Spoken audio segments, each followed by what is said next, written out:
님이 속히 또 회복시켜 주시기를 간절히 기도하겠습니다. 이사야서 강해의 48번째 시간인데요. 우리 하나님의 말씀은 영원히 서리라 라는 그런 제목의 말씀 가지고 이사야 40장 1절부터 11절까지 말씀으로 하나님 말씀 선포하겠습니다.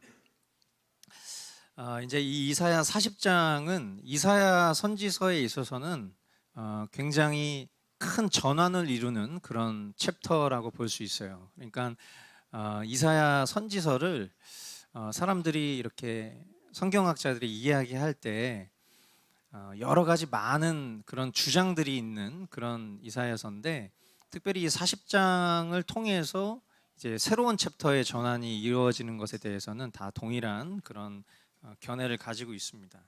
그러니까 우리가 이사야서를 앞에 39장까지 내용들을 여러분들이 보셨을 때 아마 어떤 시간 전개의 흐름으로 어떤 말씀을 바라보는 그런 역사서적 관점에서 이사야서를 보면 굉장히 뒤죽박죽된 그런 느낌들을 아마 받으셨을 거예요.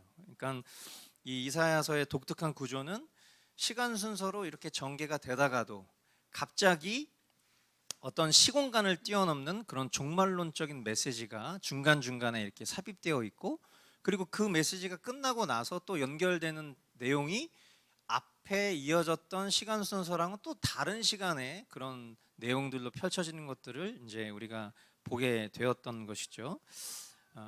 그런데 이 이사야 39장하고 40장 사이에는 조금 독특한 이제 변화가 있는데, 뭐냐면 그 전에 어떤 시간 순서들이 뭐 몇 년 혹은 몇 개월 이런 어떤 흐름 안에서 일어나는 시간의 변화였다면, 이 39장과 40장 사이에서의 시간은 무려 약 160여 년이 흐른 뒤에 스토리로 이어진다는 점입니다. 그러니까 우리가 상식적으로 생각해 보면 이사야서를 누가 썼죠? 이사야가 썼잖아요. 그죠? 우리 이제 개혁주의 신앙 안에서 이 이사야서를 기록한 저자는 이사야로 보는 것이 그게 이제 정석이에요. 그런데 자유주의적인 그런 어떤 성경 비평학자들은 이 이사야 선지서가 이사야를 포함한 약 3명 정도가 기록했을 것이다, 이제 그렇게 주장하시는 분들이 있습니다. 이제 그것을 뒷받침하는, 그들의 주장을 뒷받침하는 가장 확실한 것처럼 보이는 근거가 바로 이런 부분이에요. 그러니까 어떻게 100년도 못 사는 사람이 160여 년이 뛰어넘은 기록까지도 기록을 할 수 있느냐라는 거죠. 그러니까 이렇게만 보면 그 말이 맞는 말 같아요. 그러니까 일평생, 예를 들어서 지금 제가 43살이니까 제가 예를 들어서 글자를 좀 깨우치고 글을 쓰는 순간부터를 만약에 6살 정도라고 했을 때, 만약에 6살부터 43살까지 이사야서를 기록을 했어도 저는 37년밖에 이 성경을 기록할 수가 없었던 거잖아요. 근데 그 시공간을 다 뛰어넘는, 막 100몇십 년을 뛰어넘는 그만큼의 기록을 쓸 수 있는 사람이 한 사람일 수 있겠냐? 아주 그럴싸한 얘기라는 거예요. 그런데 이제 우리가 놓치지 말아야 될 것은 무엇이냐면, 이사야서는 역사서가 아니에요. 이사야서는 선지서죠. 선지서라는 것은 하나님의 말씀을 대신 전달하는 기록이에요. 그러니까 그 안에는 당연히 시공간을 뛰어넘을 수 있는, 하나님께서 미래를 보게 하시고 미래에 대한 말씀을 이사야에게 전달하셔서 이사야가 기록할 수 있는 충분한 논리적 구조가 형성이 됩니다. 그렇기 때문에 중간중간에 사용됐었던 고유의 단어들, 그러니까 뭐 예를 들어서 저 같은 경우에 제가 흔히 쓰는 그런 단어들이 있잖아요. 여러분들이 저를 만나시면서 평상시엔 잘 쓰지 않았던, 우리 목사님 저런 단어를 많이 쓰네, 무슨 말끝마다 저런 얘기를 많이 하네, 이제 그런 어떤 고유의 어떤 독특한 캐릭터의 단어들이 저에게도 있잖아요. 그런 것처럼 이 이사야서 전체에 이사야만 쓰는 그런 고유의 단어들이 앞부분에만 있는 게 아니라 중간중간 그리고 끝자락 모든 부분에 이사야가 사용하는 그런 고유의 단어들이 등장한다는 점뿐만 아니라 내용을 봐도 동일한 문체로 사용됐다는 것을 봤을 때 이것은 여러 저자들이 이 이사야를 쓴 것이 아니라, 이사야 뭐 39장까지는 이사야가 쓰고 백몇십여 년이 흐른 뒤에 이 이사야 40장부터의 어떤 기록은 다른 누구가 쓴 그런 것이 아니라 하나님께서 이 시공간을 뛰어넘을 수 있는 이런 기록들을 이사야에게 담아 주셨다라는 것들, 우리가 그렇게 이해를 해야 된다라는 것이고요. 그리고 이제 이 이사야서의 중심 주제가 우리가 계속 봐왔던 것처럼 심판과 회복에 대한 그런 메시지예요. 그런데 이 내용들을 우리가 계속 봤지만 이사야가 전달하고 있는 심판의 메시지는 무엇을 전제하고 있냐면 회복을 전제하고 있습니다. 그러니까 하나님께서 하나님의 백성들을 심판하시는 것은 그들을 영벌하고 그들을 하나님의 백성으로부터 버려버리는 그런 심판이 아니라 하나님께서 그들의 죄에 대한 심판을 하시는데 반드시 그 심판은 하나님께서 다시 회복시키실 것을 전제로 말씀하고 있는 심판이라는 것을 우리는 보게 돼요. 그런데 생각해 보세요. 말씀을 전하는 사람이 야, 이렇게 심판이 있을 건데 요 심판의 기간이 이렇게 지나고 나면 회복이 있을 거야. 만약에 이렇게 이것을 전제로 얘기를 한다면 그 심판을 심판으로 받을 사람이 있겠습니까? 아유, 이렇게 또 좀 고생하면 뒤에 또 해 뜰 날이 있겠지. 인간이 이렇게 생각할 가능성이 높은 거예요. 그러니까 지금 우리가 이사야 39장에 히스기야 왕에게 선포되었었던 하나님의 저주, 그러니까 이것을 히스기야 편에서 보면 그가 지은 죄에 대한 죄책이 어떻게 이루어질 것인지에 대해서 우리가 지난 시간에 봤잖아요. 그리고 이제 오늘 우리가 40장을 봤을 때 그 40장은 이미 그 심판이 발효가 된 160여 년 후에 거의 그 심판의 끝자락의 역사적 배경을 가지고 있는 내용이라는 거예요.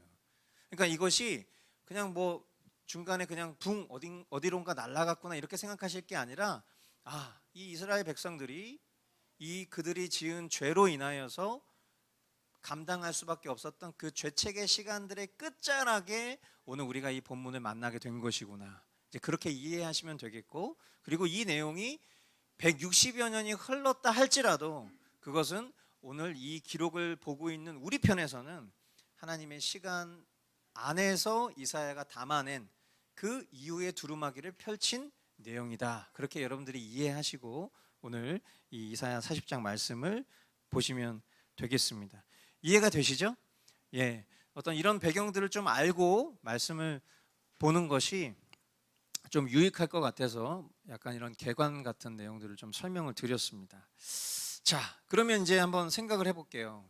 지금 100여 년이 지난 그런 극심한 심판의 고통 중에, 그러니까 이 100여 년이라는 시간은 우리의 시간으로 따지면 거의 인생 한 기수 정도의 시간들이잖아요. 그러니까 우리가 길게 살면 100년 사는 건데 이 심판의 기간이 160여 년 동안 지속됐다라는 것은 거의 2대, 3대까지 연결되어져 오는 극심한 고통 가운데 있는 거예요.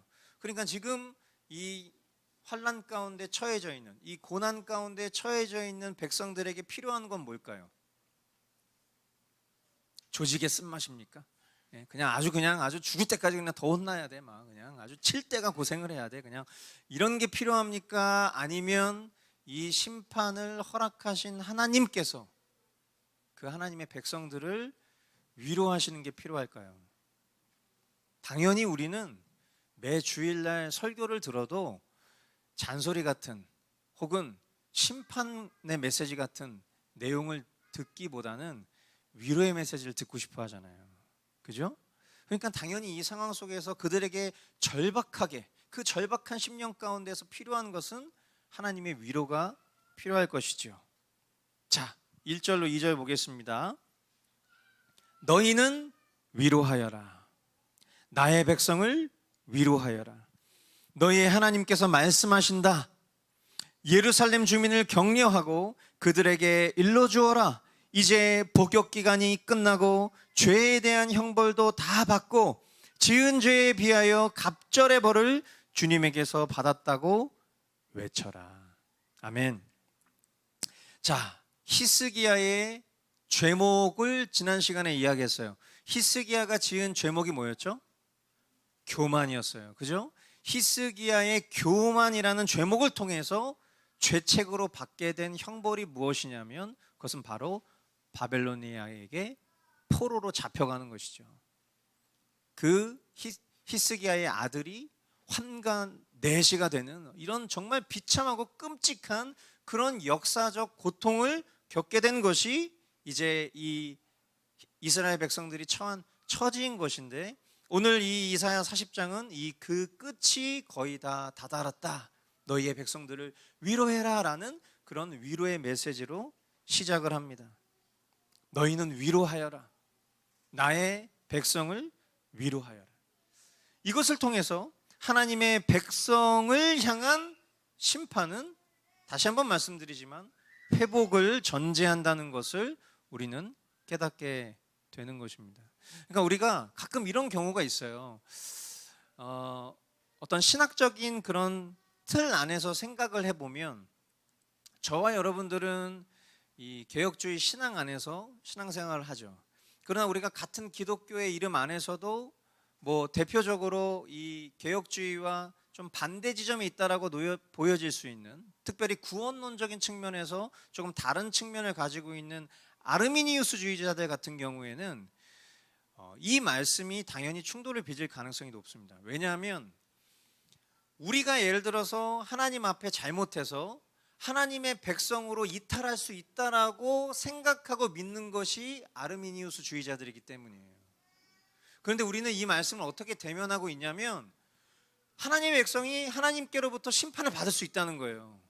그런데 그 심판이 하나님의 백성으로부터 이탈되는, 즉 구원이 취소되는 그런 심판이 아니라 자신이 지은 죄에 대한 정당한 죄책을 짊어지는 시간을 심판이라고 본다는 거예요. 그것이 하나님의 백성으로부터 떨어지는 것이 아니라 도리어 내가 하나님께로부터 큰 죄를 지은 것이 이와 같은 하나님과의 처절한 단절을 가지고 오는 거구나.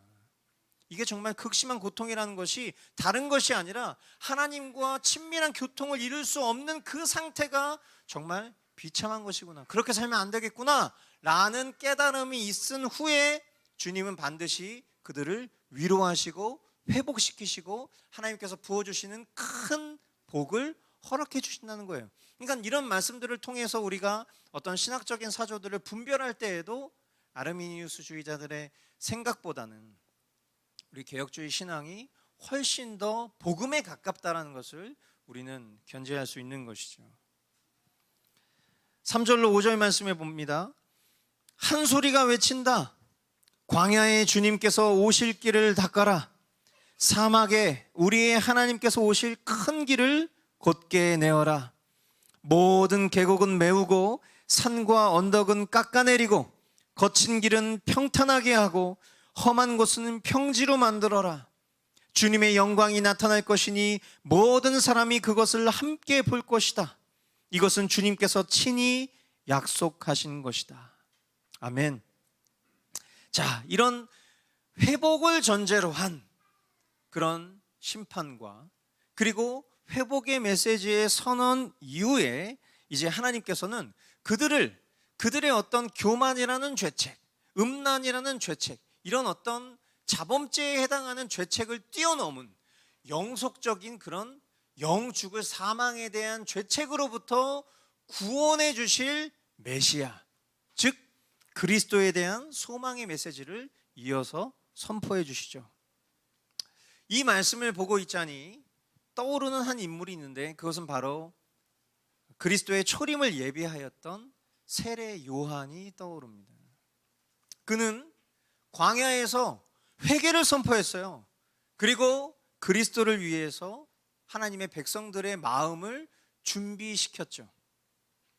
사람의 눈으로 볼 수 없는 영이신 하나님께서 모든 육체가 볼 수 있는 모습으로 그 영광을 나타내실 것이다 라는 것을, 하나님의 그 약속을 선포했던 인물이 세례 요한인데, 그 세례 요한의 입에 담겨진 그 말과 동일한 예언이 바로 오늘 이 이사야 40장 3절로 5절에 방금 우리가 읽었었던 그 내용이 베이스인 것입니다. 그 메시아, 그 그리스도는 어떤 분이십니까? 우리가 잘 아는 것처럼 우리의 죄와 죄책으로 평생 그 굴레 속에 살아갈 수밖에 없는 죄인된 우리. 그러나 그런 우리를 하나님의 백성답게 참된 회복과 참된 구원으로 인도해 주실 유일한 분, 그분이 바로 그리스도시죠. 이 메시아 예언, 이 그리스도 예언은 하나님의 입으로 직접 말씀하신 것이기 때문에 이것은 기필코 성취될 것입니다. 그리고 우리가 잘 아는 것처럼 지금 이 이사야서의 말씀이 선포된 지 약 500여 년 후에 실제로 이루어집니다. 그것이 무엇이죠? 바로 예수 그리스도의 성육신인 것입니다. 한 소리가 외친다. 너는 외쳐라. 그래서 내가 무엇이라고 외쳐야 합니까? 하고 물었다. 모든 육체는 풀이요, 그의 모든 아름다움은 들의 꽃과 같을 뿐이다. 주님께서 그 위에 입김을 부시면 풀은 마르고 꽃은 시든다. 그렇다. 이 백성은 풀에 지나지 않는다. 풀은 마르고 꽃은 시드나 우리 하나님의 말씀은 영원히 서 있다. 하나님께서는 사람의 인생과 세상 영광의 헛됨을 증거하면서 그것을 영원하신 하나님의 말씀과 비교합니다. 모든 육체는 풀이요, 그의 모든 아름다움은 들의 꽃과 같으며 풀은 마르고 꽃은 시들고 떨어질 것이 사람의 인생이다. 그렇게 말씀하시죠. 그렇습니다. 그런 면에서 볼 때 참 인생이라는 것은 허무한 거예요. 그리고 그것을 이사야 선지자는 하나님께서 그 위에 입김을 부시기 때문이다, 이렇게 이야기를 해요. 그러니까 사람의 인생이 허무한 이유가 하나님이 그 위에 입김을 부시기 때문이라는 거예요. 즉 인생의 허무함이라는 것은 그들이 하나님의 입김, 여러분 예전에 요한계시록 강의했을 때 여러분들이 이 하나님의 입김을 배우셨어요. 그때 하나님의 입김을 뭐라고 얘기했을까요? 하나님의 입김. 어렵지 않습니다. 그게 바로 하나님의 말씀을 상징하는 거예요. 그러니까 하나님이 입김을 부신다는 것은 하나님의 말씀이 선포된다는 것이죠. 그러니까 인생의 허무함은 그들이 하나님의 입김, 즉 하나님의 말씀을 어기고 하나님의 말씀을 무시하며 자기 말을 앞세워서 스스로 주인 되고자 했던 죄와 그에 따른 하나님의 징벌 때문이라는 거예요.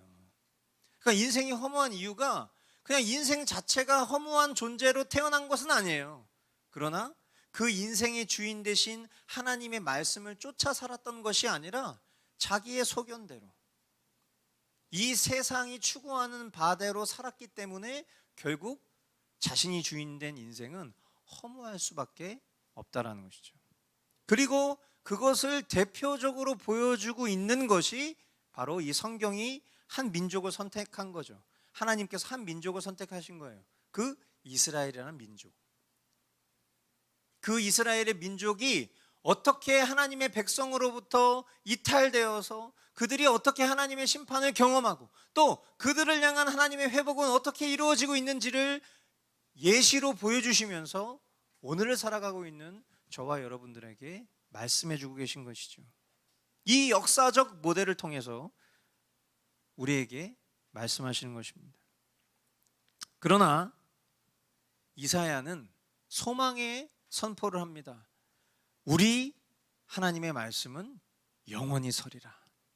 여기에서 말하는 하나님의 말씀은 결국 뭐겠어요? 하나님은 약속의 하나님이세요. 하나님이 말씀하신 것은 기필코 이루어지죠. 하나님은 심판에 대한 이야기를 하셨지만 그러나 그 심판 뒤에 하나님의 백성을 하나님께서 지키시고 보호하시고 회복시키실 것이라는 말씀도 하셨어요. 그러니까 여기서 말하는 하나님의 말씀이라는 것, 영원히 선다는 그 말씀이라는 것은 즉 이스라엘 나라의 회복, 하나님의 영광이 나타날 것이다 라는 그 말씀을 가리키는 것이고요. 그리고 또한 다시 오실 주님을 기다리며 사는 저와 여러분에게도 동일한 메시지인 것이죠. 좋은 소식을 전하는 시온아, 어서 높은 산으로 올라가거라. 아름다운 소식을 전하는 예루살렘아, 너의 목소리를 힘껏 높여라. 두려워하지 말고 소리를 높여라. 유다의 성읍들에게 여기에 너의 하나님이 계신다 하고 말하여라. 이사야는요, 하나님의 영광의 나타나심에 대한 소식을 널리 전하라 라고 말합니다. 여기에 너의 하나님이 계신다. 이것은 장차 말씀이 육신이 되어 오실 그리스도, 즉 성육신하신 하나님의 아들 예수 그리스도에 대한 예언적 선포입니다. 요한복음 1장 1절로 또한 14절 말씀에 보니까요, 태초에 말씀이 계셨다. 그 말씀은 하나님과 함께 계셨다. 그 말씀은 하나님이셨다. 그 말씀은 육신이 되어 우리 가운데 사셨다. 우리는 그의 영광을 보았다. 그것은 아버지께서 주신 외아들의 영광이었다. 그는 은혜와 진리가 충만하였다. 이 말씀을 이렇게 읽으면 우리 뮤지컬 요한복음의 그 넘버가 막 떠오르죠. 마지막 엔딩에 이 노래를 부르잖아요. 그 말씀이 육신이 되어 우리 가운데 계시고, 그리고 우리의 눈으로 차마 목격할 수 없는, 바라볼 수 없는 그 하나님의 영광이 하나님의 백성들에게 비춰지는 그 장엄한 광경, 그것을 이제 선포하라는 것입니다. 이 예언적 선포는 우리 앞시대에 이미 선포되었죠. 성취되었죠. 그리고 오늘을 사는 그 하나님의 백성된 우리는 이미 그 육신이 되어 오신 말씀 되신 예수 그리스도를 알고 믿고 살아가는 자들이에요. 그리고 이사야의 선포는 오늘 우리에게도 변함없이 남아서 우리의 사명이 되었어요. 그것은 무엇입니까? 이사야가 뭐라고 얘기했죠? 여기에 너의 하나님이 계신다. 이것은 무엇이에요? 예수는 그리스도시다. 복음을 전하는 것, 그것이 바로 우리에게 동일하게 이 말씀을 통해서 가르쳐 주고 계신 사명인 것입니다. 만군의 주 하나님께서 오신다. 그가 권세를 잡고 친히 다스리실 것이다. 보아라, 그가 백성에게 주실 상급을 가지고 오신다. 백성에게 주실 보상을 가지고 오신다. 그는 목자와 같이 그의 양떼를 먹이시며 어린 양들을 팔로 모으고 품에 안으시며 젖을 먹이는 어미 양들을 조심스럽게 이끄신다. 여러분, 예수 그리스도께서 이 땅에 오신 목적이 무엇입니까? 그것은 하나님의 택하신 백성들을 구원하시기 위해서 오신 것이죠. 그것이 백성들이 받을 상급이고 보상이에요. 여러분, 우리를 죄와 사망으로부터 영원히 죽을 심판으로부터 구원하신 것을 뛰어넘는 상급과 보상이 있습니까? 없어요. 우리가 이 구원이라는 가치가 얼마나 위대한지를 깨닫지 못하면, 그것이 얼마나 소중한 것인지 알지 못하잖아요. 그러면 성경을 볼 때도 이런 상급과 보상이라는 단어가 나오면 다 자기식으로 해석할 가능성이 높아요. 내가 바라는 상급, 내가 원하는 보상을 우리는 추구할 수밖에 없고, 그리고 잘못된 성경 교사들이 그것을 그렇게 가르치면 마치 그것이 복음인 것처럼, 그것이 진리인 것처럼 일평생 돈의 노예로 살아가는 것도 하나님이 주신 복이라는 것으로 생각하는 그런 말도 안 되는 지경에 놓일 가능성이 높은 거죠. 그런 사람들에게 구원이 하나님의 상급이요 보상이다 이렇게 얘기하면 예, 그렇죠. 맞는 말이긴 합니다. 이런 반응을 보일 수밖에 없는 거예요. 그러니까 너무나 비참한 거죠. 우리가 영 죽을 죄인이라는 것을 항상 기억하고 살아야 될 가치가 바로 여기 있는 거예요. 우리를 구원하신 그 예수 그리스도의 성육신의 목적이 없었더라면 우리는 결코 이런 상급과 보상을 받을 수 없었을 것입니다. 또한 예수님은요, 목자가 되어 주십니다. 그래서 하나님의 백성들을 생명이 빵이 되신 자신으로, 자기 자신으로, 즉 말씀으로 먹이시고 돌보아 주세요. 그리고 이 본문에 보면 젖을 먹이는 어미 양 이렇게 등장을 하는데, 아마도 이 젖을 먹이는 어미 양은 말씀 맡은 사역자들을 가리키는 것으로 보입니다. 그러니까 즉 우리 주님께서는 주님 당대에 말씀이 육신이 되어 이 땅 가운데 오셔서 그 진리를 드러내심으로 구원의 메시지를 성취하셨죠. 그리고 그 모든 소임을 마치고 보좌 우편으로 가신 후에 그 남겨진 일들을 성령의 주도하심을 통해서 말씀 맡은 사역자들에게 하나님의 그 진리를 계속하여 공급하고 먹일 수 있도록 지금 이 시대까지도 그 일들을 이루어가고 계신 것입니다. 사랑하는 성도 여러분, 오늘 아주 짧고 간결하고 그리고 우리가 충분히 이해하고 알아듣기 쉬운 그런 복음의 메시지를 저는 전달했어요. 인간의 죄와 또 죄책에 대한 마땅한 심판 중에도 하나님은 하나님의 백성들을 향한 위로와 회복 그리고 구원의 계획을 항상 준비해 주셨습니다. 할렐루야. 그것은 역사적 모델인 이스라엘을 통해서 우리는 매일 확인할 수 있죠.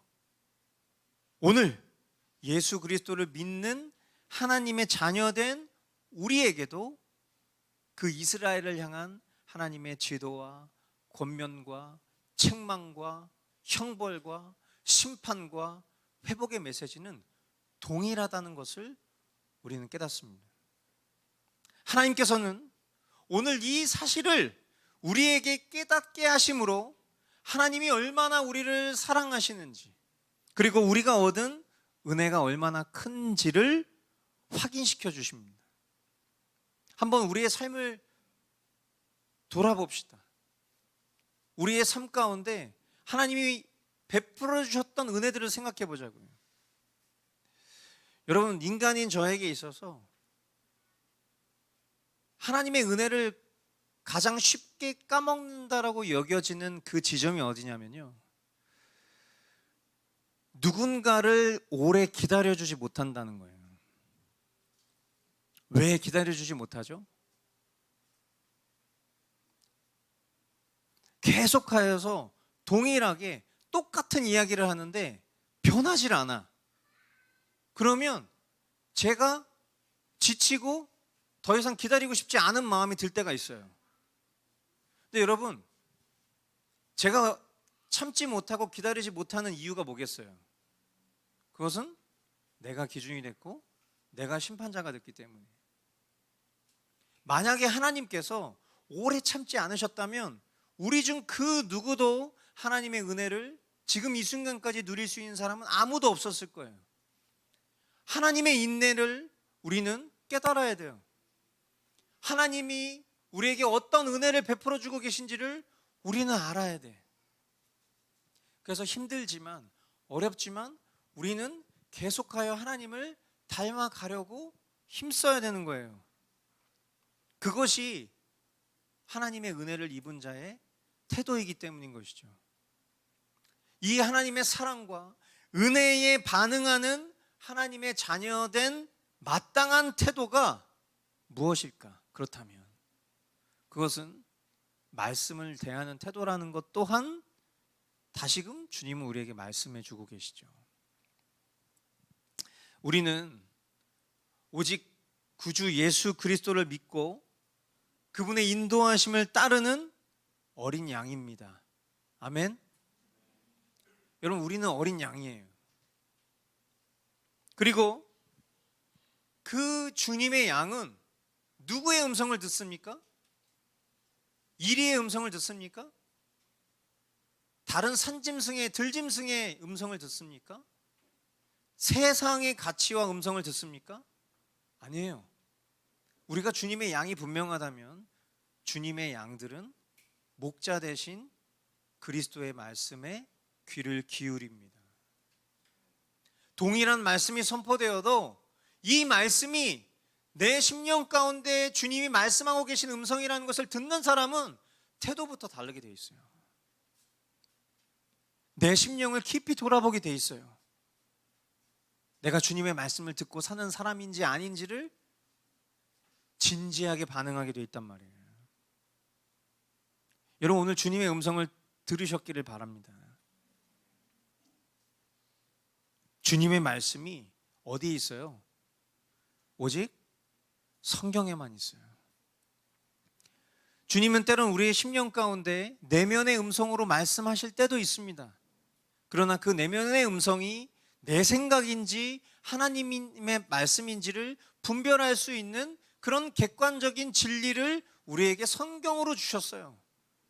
이 성경이 우리의 손에 오기까지 얼마나 수많은 이들의 핏값이 흘려졌는지 여러분들 다 아시잖아요.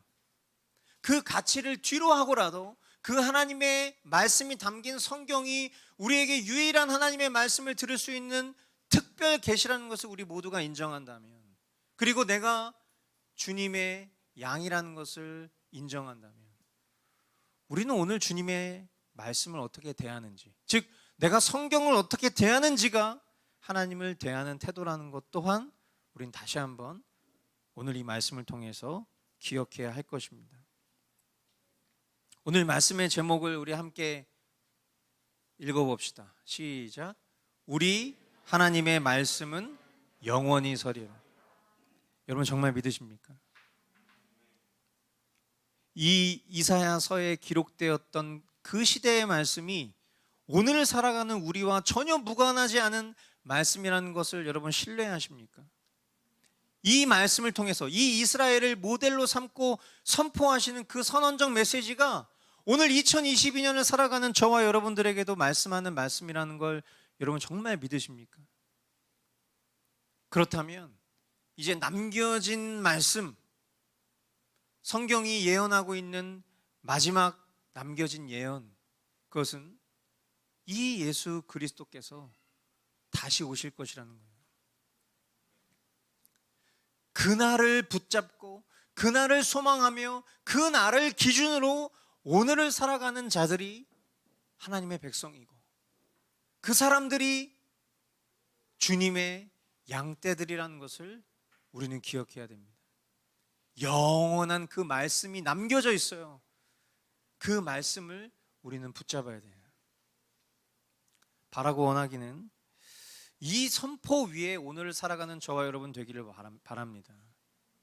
정말 우리 하나님의 말씀이 영원히 서리라, 이 선포가 우리의 신앙의 고백이 되기를 원하고, 그 고백대로 우리의 삶이 실제로 살아갈 수 있기를 간절히 원합니다. 아멘. 기도하겠습니다. 사랑하는 주님, 감사합니다. 주님께서